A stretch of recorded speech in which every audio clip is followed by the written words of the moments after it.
സത്സംഗങ്ങളിലൂടെ തുടങ്ങുന്ന ഭക്തി വളരുകയും ദൃഢപ്പെടുകയും ചെയ്യുമ്പോൾ ജ്ഞാനവും വൈരാഗ്യവും തനിയെ വന്ന് ചേരുമെന്നാണ് ഭാഗവതം നമ്മെ പഠിപ്പിക്കുന്നതെന്ന് സ്വാമി നിഖിലാനന്ദ സരസ്വതി പറഞ്ഞു.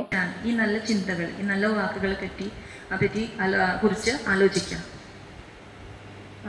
ഇവിടെ ഈ ചോദ്യങ്ങൾ ചോദിച്ചിട്ടുണ്ടല്ലോ, പരീക്ഷിച്ച് എങ്ങനെ മനസ്സ് ശുദ്ധാവും.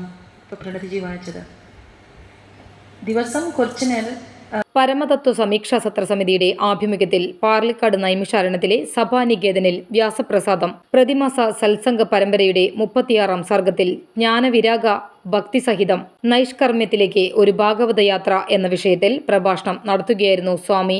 ഭാഗവത പരിവ്രജനത്തിൽ വെങ്ങിണിശ്ശേരി നാരായണാശ്രമ തപോവനത്തിലെ ബ്രഹ്മചാരിണി പ്രണതി സ്വരൂപ, ബ്രഹ്മചാരിണി നന്ദിത സ്വരൂപ എന്നിവർ ക്ലാസ് എടുത്തു. A.K. ഗോവിന്ദന്റെ നേതൃത്വത്തിൽ സമൂഹ വിഷ്ണു സഹസ്രനാമജപം, ഭാഗവത പാരായണ പരിശീലനം, സംശയ നിവാരണം എന്നിവയും ഉണ്ടായിരുന്നു. വ്യാസതപോവനം അധ്യക്ഷൻ പ്രൊഫസർ സാധു പത്മനാഭൻ, K. വിജയൻ മേനോൻ, രമേഷ് കേച്ചേരി, സ്വാമി ബ്രഹ്മർഷി ദേവപാലൻ എന്നിവർ പ്രസംഗിച്ചു.